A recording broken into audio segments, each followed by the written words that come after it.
Okay.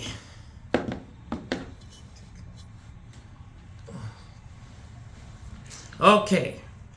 Good morning, guys. Today we are here to talk about something that I'm passionate about and something that I know many of us are passionate about.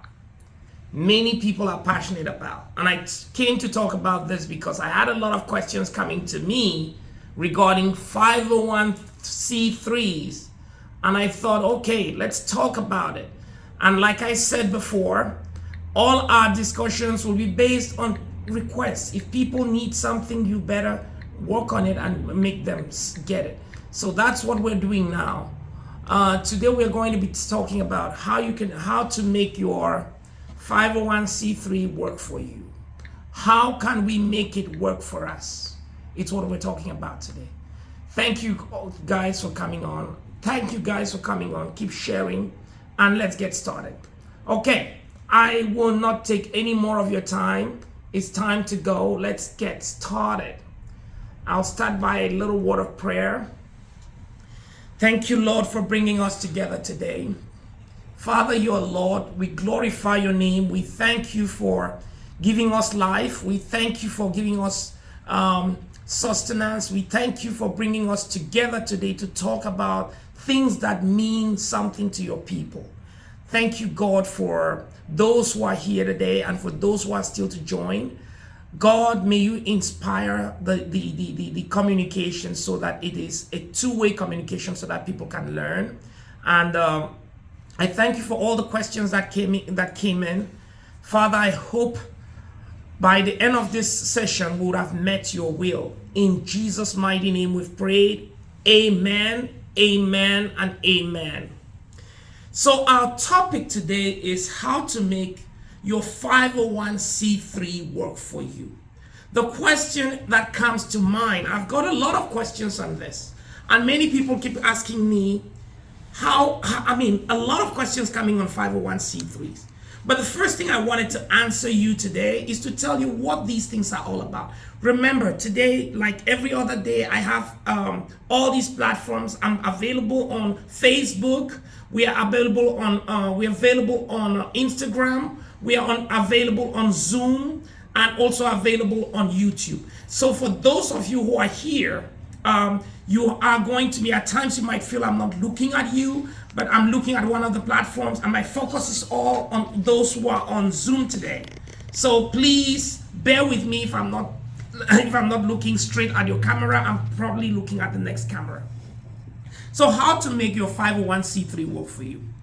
So the most important, the most common, so 501c3 is the most common type of nonprofit that organizations that we will come across. So what is a nonprofit organization? Section 501 of the tax code regulates exemptions for corporations, tax exemption for corporations. And what we're talking about today is specifically, there are over 30 flavors of 501c. See the C1, C2 up to C something. But the most common one, 99%, 97%, or whatever percentage is it, over the 90% of 501c corporations, or tax exempt corporations, are 501c3.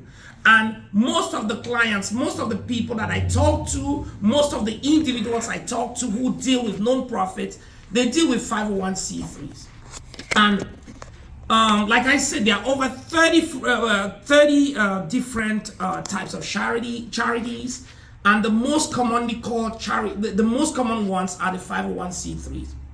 The IRS calls them charitable organizations. So 501c3 is the subsection that governs certain types of charitable organizations within the Internal Revenue Code. So what do you mean by 501c? These are organizations that are organized, they are organized and operated exclusively for religious, charitable, scientific, or testing for public safety, literary, educational, and other specific purposes. There are so many purposes.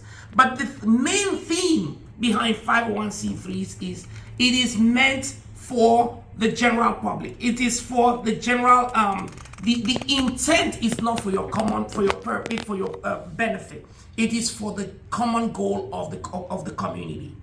So charitable organizations, churches and religious organizations, private foundations, political organizations, and other non-profits I told you before. These are all different categories that the IRS has put for charitable organizations. They are mainly these are corporations that have been found worthy of exempt status by the IRS. So to be worthy of exempt status, what does that mean?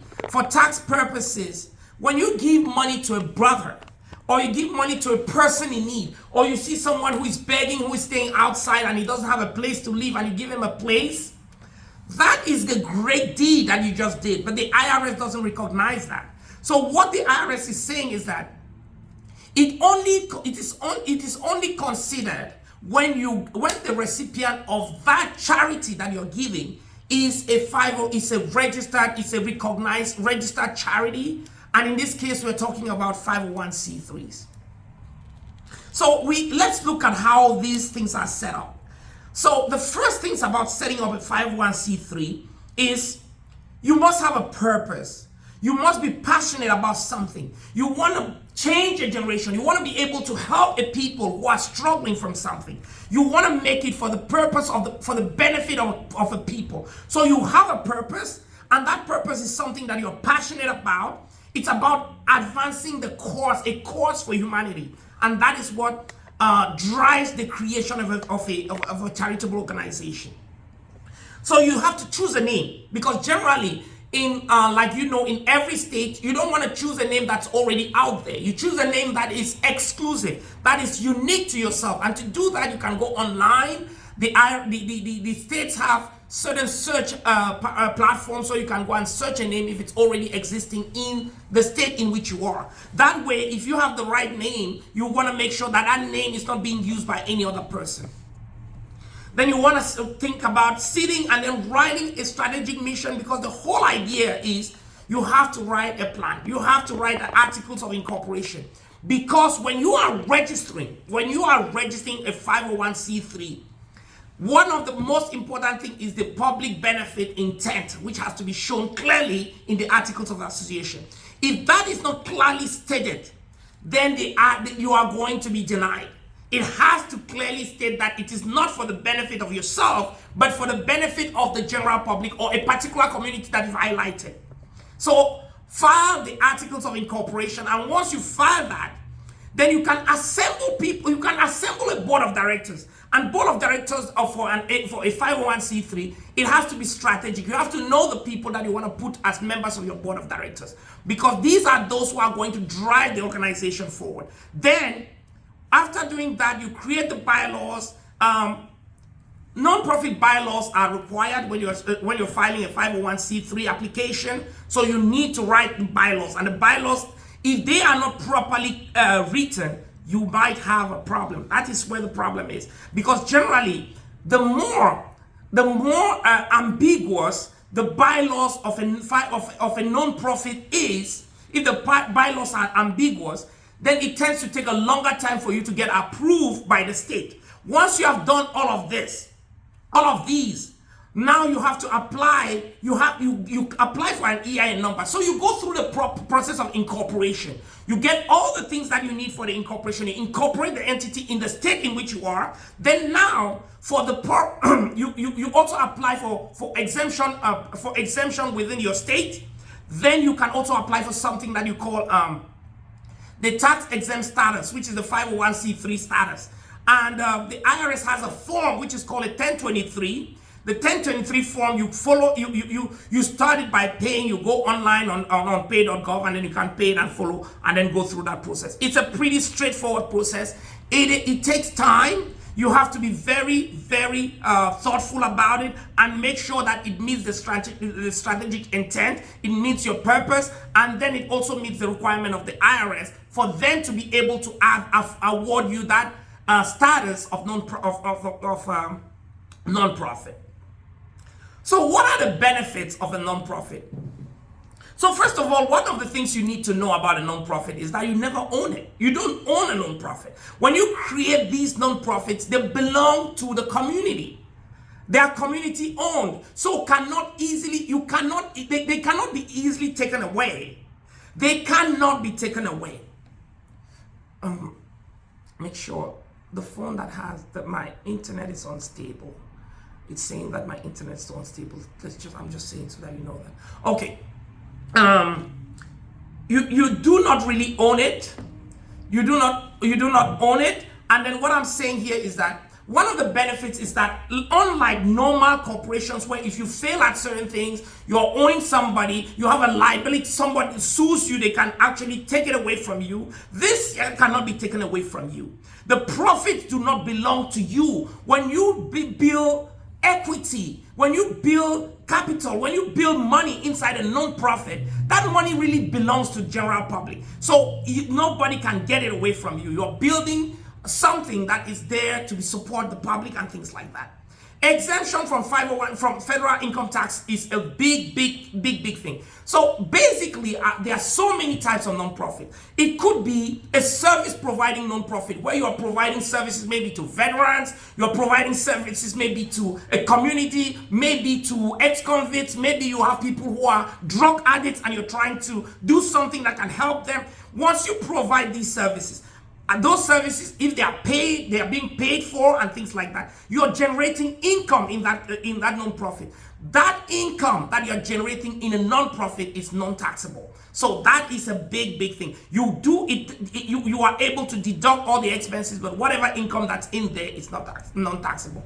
Possible exemptions from state income tax as well. You have reduced postal rates. You have exemptions from federal unemployment taxes. You have tax. So there are so many exemptions that you get. The good thing is that you can actually employ yourself. You take a reasonable salary from it, and then you can make your family members also work in it at reasonable salaries. As long as they work and they are providing services, they can work in it. But there's something in 501c3s that is called, you have to be careful of conflicts of interest, because that's a big thing with 501c3s. You want to look at that, and that's something that if there's any conflict, if you don't understand that part of it, we can talk about it. Let me give you some examples of 501c3s. You have hospitals. All these huge hospitals in America, 90% of hospitals are 501c3s. You have schools. Many of us I've seen so many people in my community trying to have schools and things like that. When you have a school, wherever it is, you can actually structure it and fund it through a 501c3. The school can be a 501c3. I mean, there's so many things. Real estate, if you have real estate and your intent is on providing maybe housing to veterans, you want to provide affordable housing to the poor, all those things. Anything that you do for a cause could be a non-profit. And then people use private foundations to structure generational behaviors. If you want to, for example, transfer wealth into certain things that are meaning to help certain communities, wealthy people, they have something, 501c3s that are called private foundations. You have people, they create private foundations and they actually fund it individually and help with all of these things. So private foundations, you can use those, fund them as you want, and then make them meet certain objectives. And those are really laudable benefits that you get from 501c3s. So the question I'm getting is, can I take money out of 501c3? The answer is no. You really cannot take money out. So what happens with them is, like I said before, they do not belong to you.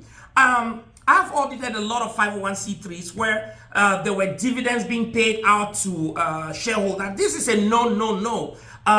This is forbidden for a charity. You could actually be that status could be withdrawn from you if you did any of those things.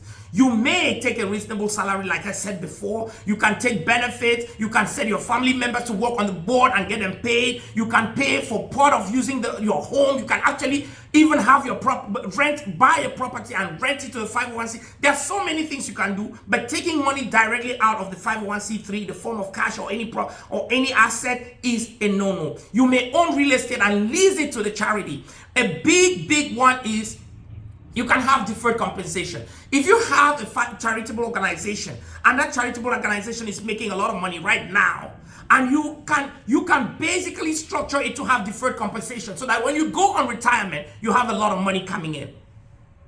So you can have, instead of taking out a dividend, you set up yourself for deferred compensation. Because I've had a lot of people come to me and said, okay, Charles, I have this non-profit.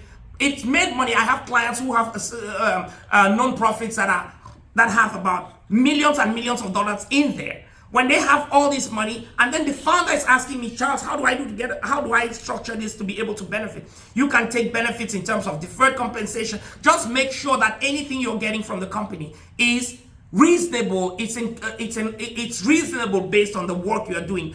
And these things, like I said, a 501c3, most of the times I see people they structure a 501c3 and then they are running another business and hoping that a 501c3 will just build itself. It's not going to happen. It's a business. It's something that you need to invest in it. If you have a 501c3, you have a business that's working, you want to make sure that you invest in it. That's the same way you invest in 501c3s. So how are they taxed is a question I just get. They are not taxed for federal taxes. They don't have a federal tax. And then in most cases, they are not taxed for state purposes. As long as you meet the purpose of that 501c3 and you're not getting any unrelated business income, and you're meeting the ethos, the main purpose of that thing, of that non-profit entity, you will not be taxed at all. Not for entity, not for federal. What you should be careful though is that employees that are being paid by the 501c3, they still get to go through the normal process of paying their taxes, withholding taxes, and paying federal, all the different taxes that an employee would normally pay. So you have to be careful about what is federal taxes, what is state taxes, and what are the different associated taxes related to other activities that are done within the 501c3. You have to be careful. And remember, like I said before, if the 501c3 can own businesses, you can really own a business with a 501c3. So a church can own businesses. It doesn't stop the church from being a 501c3. The only thing that happens is that when you preparing your financials, you have to file something that you have to identify what is unrelated business income, and then that one will be taxed separately like any other business, while separating that from the contributions or any activities that are related to the church or to the school or to the medical facility or to the property, maybe real estate that is being provided for particular purposes. Those ones that have met the conditions for 501c3, you still get the benefits for them. So another question I get is, how are contributions to charity taxed? That's a great question though, but I already said it. I said you may, the contributions that an individual makes, so there are two ways to look at this. Contributions to charity are the money that you as an individual puts in a charity. When you put money to charity, for example, you give money to your church, you give money to, those monies are going to be deductible if you are itemizing your deductions. If you are itemizing your deductions, then you can take, there's a percentage of that money that's going to be a percentage of your adjusted gross income. Generally, I think it's 50 or 60% of, you can't go beyond that amount. But there are other limitations, 20 to 30% may apply in certain cases. You want to make sure that those are the limitations that you have when you donate to charity. First of all, the first thing is that you must qualify to be able to file, to take itemized deduction, because if you are going on standard deductions, you will not take advantage of that. The other thing is, if you are not itemizing and you contributed anything more than $300, then you can get up to $300 as a deduction. For married filing jointly is $600. Those that take big advantage of this is corporations. Corporations may deduct up to a certain percentage of our taxable income. So, and the good thing about corporations, if you are structured as a corporation and then you put money in a non-profit, in a recognized 501c3 or a recognized non-profit, registered non-profit, what happens is that you are able to write off all that money. And if you cannot write it off in the current year because of any purpose, you are able to carry it in the other year. So this is a very, very important tax optimization tool for tax planners. We use this quite a bit to be able to structure people, to help people avoid taxes, to help people optimize their taxes. And if you have a strategic goal, you just want to set that. During tax planning, these are the things we talk about. So how long does it take for a 501c3 to get approved? So I told you about the different processes for getting registered as 501c3. So there are two types of applications that you submit to the IRS. Number one is the 1023 Easy. That Easy form is a short form, and it's really for people who make less than, I think it's less than 10, whose contribution is less than $50,000. If you're making less than $50,000 within a year, you can file a 1023 Easy, and that is just it's a few steps that you really follow. And then when you apply on a 1023 Easy form, it takes a couple of weeks to about a month. It takes about a couple of weeks to about a month. That's 2 to 4 weeks for you to get approved by the IRS. If everything, again, if your articles of incorporation are properly, if your bylaws are properly written and clearly show the purpose, which is a purpose that is acceptable by the IRS as an exempt purpose. But if you file the 1023 form, which is the long form, that takes some time to really fill it out. It would take at least 60 days for the IRS to go through it and get it approved. And it could take up to a year. If all the documents are not clear enough, it could take a longer time for the IRS, because the IRS actually looks at this.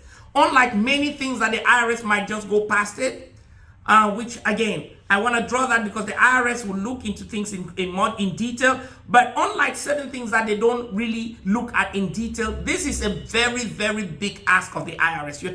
They're basically telling you that you can do that activity and not pay anything on, and not pay any taxes. And for them to give you that authorization, that license, they go through these forms very meticulously. So if the bylaws are not properly written, are not clearly written, with any ambiguity, it could take up to a year, because there will be some adjustments to so many questions. They might reject it at some time, and then you go and apply again and things like that. So generally it takes 6 months. It takes two to about 6 months for you to get this application approved. The next question is, what is the cost of this application? Again, that's a pretty straightforward one. State applications may differ, but for the 1023, the cost is $600 for the long form. If you're doing the easy form, it's $275, and you have to go again. You go to pay.gov, and that's where you apply for it online. You can also do the manual application as well, the paper application. Another question I get is, how can I operate a business on a 501c3? Absolutely. I already told you about something called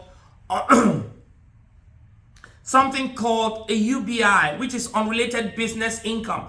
Unrelated business income is business that is not related to the purpose of that of that which you have been approved for. So you can own a 501c3, which is a business on its own, which is actually providing services to a particular community. That's number one. The other thing is, you can also own one which owns other entities. You can own a business under a 501c3. A 501c3, like a church, for example. A church can own businesses. Many churches own businesses. They run businesses in order to fund their activities. They run businesses. And when you run a business, what it does is that business activity, which is not part of that 501c3, is considered unrelated business activity, and it is treated separately. Give me one quick second. Let me make sure that we are all connected. Thank you, guys. I see a lot of people connected. That is great. Thank you so much for being here. So again, let's proceed here. So like I said, so for 501c3 can actually own a business. Here also, if the businesses donate money to charity, that donation is taxed. Again, this is something that you will see quite often with the 501c3 itself can actually donate. It can give money to charity. It can give money to particular causes, but it has to be within the operation of the business. So to answer your question, can I operate a business under a 501c3? The answer is yes. But you have to make sure that you have to separate any unrelated business activity that is related to that charitable organization to other activity that is the business that is really within the purpose of that 501c3. So 501c3 are a powerful tax optimization vehicle. Give money to register to the registered foundation. So basically, if you have a registered foundation, let me tell you, for example, foundations are what most of the rich people that we have around, what they do, they own foundation. They have private foundations. This private foundation, as long as it meets the purpose of providing valuable service to a community, to people, and it's not for the benefit of its owners, then what does it do? Then it has it meets the criteria for a 501c3. And what that does, what they do is that they can actually channel their purpose over generations by using that private foundation. Those private foundations, they can basically use that foundation over generations and even make things happen. I've seen what most of them do. They actually have what you call endowment. You put that endowment, you fund the foundation through an endowment, and that endowment is there forever. So generations come and generations go, and they're using that money within that foundation. That is a powerful tool. And I know most of the rich, you will see foundations that are owned by rich, foundations that they use for charitable purposes, they all meet these criteria. So yes, the answer is definitely yes. I can operate a business on a 501c3. Another question that I get is, can I deduct the value of items I support refugees in Africa with? Can I deduct the value of items I support refugees in Africa with?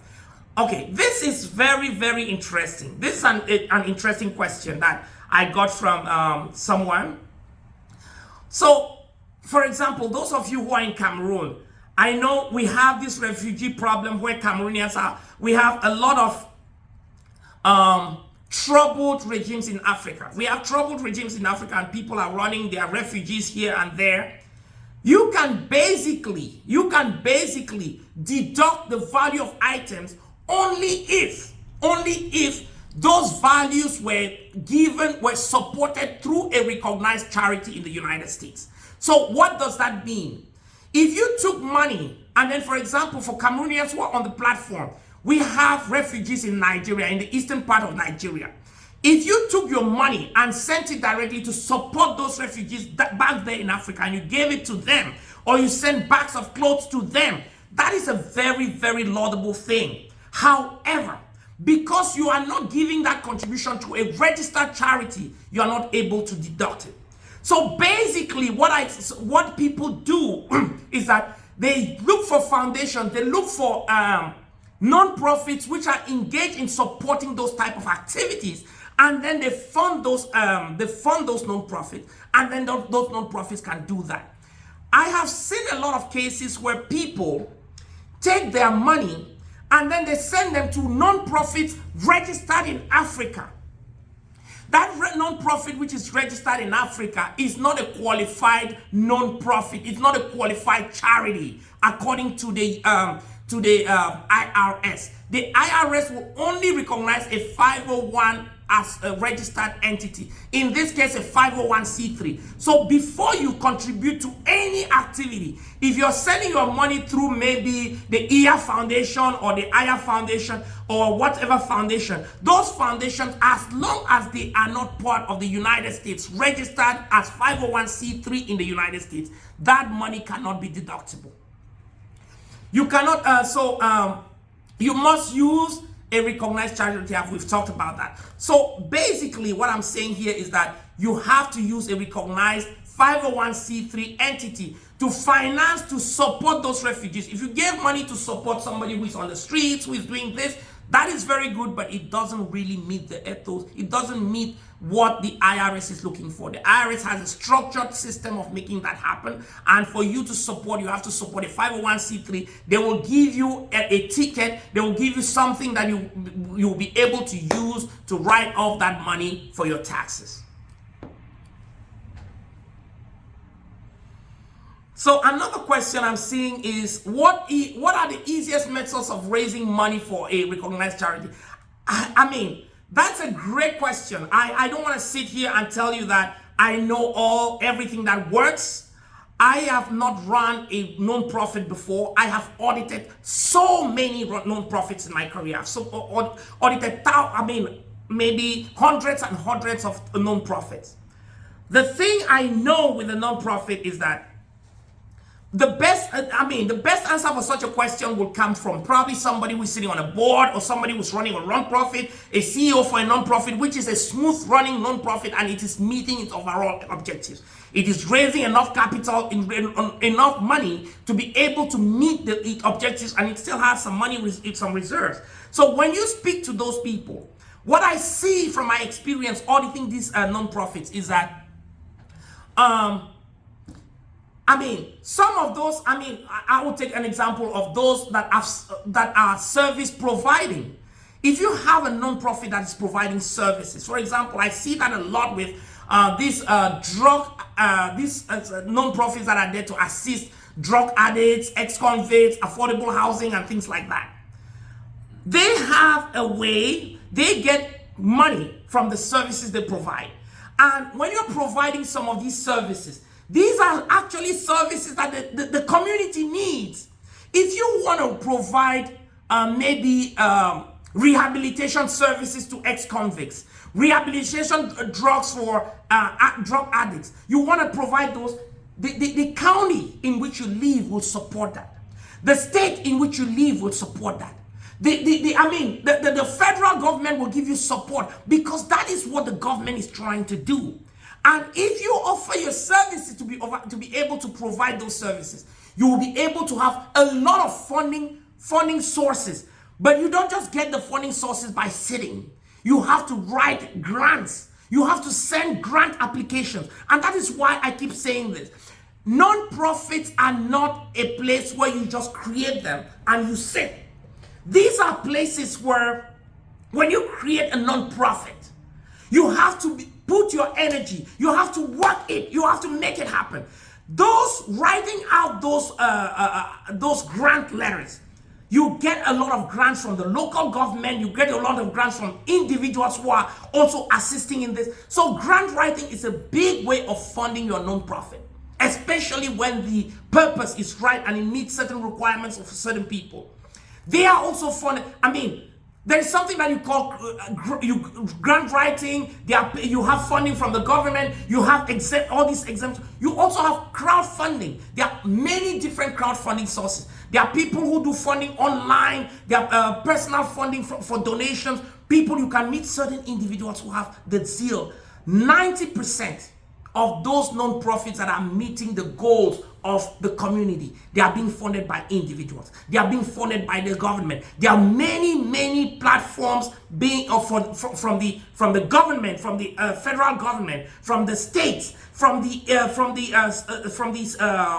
county, from the city, that are really aimed at reducing crime, at reducing these ailments in the community. And if you focus on that, you will get a lot of funding, as long as you're doing it right. And you have I've seen non-profits that started within 2 years, starting from nothing. Within 2 years, they are making millions and millions of dollars in contributions that are coming exclusively from the government. So this is a huge source for those of us who have a passion. We have something we want to do. There are so many things you can do with non-profit. So that is a great question. You can get fundraising basically by sitting yourself. Once you have written and you've been approved, you can do a lot of things. Just set yourself up, have the right processes, have the right system, because non-profits, one of the things they need audits. For you to be able to get all these grants, you have to show that you have a report, you have an accountable system, you have an accounting system, you have audits, you have all these. Once these things are done, you can get millions and millions of dollars from the federal government in terms of grants to non-profit. Charities are not part-time activities, and I have said that. I see that because I say this because I see a lot of non-profits. People come to me, they say, look, I've registered my non-profit. It's not been active yet because I'm doing a lot of different things. If you are doing a lot of different things, it's never going to be active. You have to focus on it as you focus on any business, and then you start writing these grants. You have free hands to be able to do crowdfunding, to be able to raise money from the general public, to be able to write letters to the federal government, to be able to look for foundations. They are all these foundations, Bill Gates, Donald Trump, all these people who have money, all these big guys, they have the money to be able to fund these non-profits. Whether you're building a school, whether you're building whether you're building a clinic, once you set that up, there are lots and lots. Even a church, when you have a church, there are foundations that are there to support these churches. But you have to do the work. You have to send those letters out. You have to go out there and do the application, do the fundraising. You have to do those. That is the way you're going to make it happen. So there are easy methods to make the money, to get access to funding. All the funding sources are there. The federal government is the largest funding source for non-profits. The states also do a lot for non-profits. Take advantage of those, and you'll be amazed at the amount of money you're getting within that non-profit. And also, it will help you to be able to take care of yourself, your family, and even build generational type of activity for your family. What are the compliance requirements? Again, simple. States have different filing requirements. You might have to file something that you call an annual biannual report that you have to file in certain states. But for the federal, there's a 990 form that you have to file every year. And depending on the size which you are, some of them require audits every year. If you're already making hundreds of thousands of dollars, they would require you to make audits every year. And if you're getting money from federal, then there's something that they call that you have to do a single audit. A single audit of under uniform guidance. Uniform guidance, you have to do a single audit nearly every year if you make a certain amount from federal sources. Again, I can't emphasize enough, 501c3s are huge.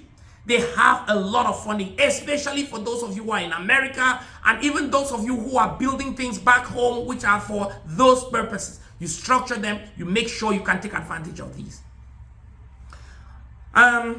Yeah, I think we're running out of time. What are the different ways we can make I can make my 501c3 work for me? I just outlined many of them. Number one, I talked about you can raise a big business out of a 501c3 that is being funded generally by the government. It's funded by several funding sources. Number two, it's a huge tax planning tool, tax deductible contribution, fund exempt activities. They meet as long as you meet the purpose of helping humanity. It meets the goal, your purpose. You're able to make it work for you because you have a purpose out there, you're passionate about it, and then you just go for it. You can plan for your retirement with it. You do not own it, the community owns it, but you can actually structure it in a way that you have your family running it over generations. And then you can take a reasonable salary from it, you get yourself paid, you get your family members paid, but within the boundaries of what they call, you just want to avoid something that they call conflict of interest. Schools, those of us who are interested in schools, hospitals, real estate, you can structure that as 501c3 and you get a lot of funding, you get a lot of material that are being donated to support that entity tax-free. People use private foundations to structure generational wealth, generational behaviors for years. You put what you call an endowment fund, and then for all the generations until etc. You never have to do anything. You have put that foundation for, they just keep benefiting, and they are just getting out of certain portions of that endowment. So this is what I wanted to talk about today. I know it's been a lot. We went over by a few minutes, by I think about 10 minutes. We went over 10 minutes, but I thought this was this was something that was worth it. It's a big chapter, but we can talk about this chapter in every one of these items that we talked about today. This is something that definitely works for us. We can use it to do so many things. And I thought this was answering some of the questions that I had over the week that I had before. These questions come to me by YouTube. They come to me on Instagram. They come to me on by email. So you can contact us. We are CHN advisors. We're here to serve you. We are also a firm that is dedicated to tax resolution. So if you're out there and you have a letter from the IRS is sending you letters and saying that you owe them any money, we are experts to resolving every tax problem you have with the IRS. Contact us and we'll be here to serve you. Again, I want to thank you for participating today. I want to thank you for being there. We will keep doing this until thy kingdom come, because I know there is extreme value in us talking about these things, and we learn a lot from these things. I keep telling people all the time that if I came to this country and I had some of the information that I'm having today, I mean, I will not be where I am today. I will be somewhere really far. And I want to make sure that every one of us, we get there. We must win in this country. Whatever we're doing, let's take time to do it properly. I want to thank you, Guy. Thank you, Mama Njoya. Thank you, my mother-in-law who is online, who is watching me today. That's my mom, not even my mother-in-law. Thank you, Mom, for taking time to listen to me. Thank you, Florian, Kalesh. I appreciate you, Emma. I appreciate you. All the people who are on the platform, I appreciate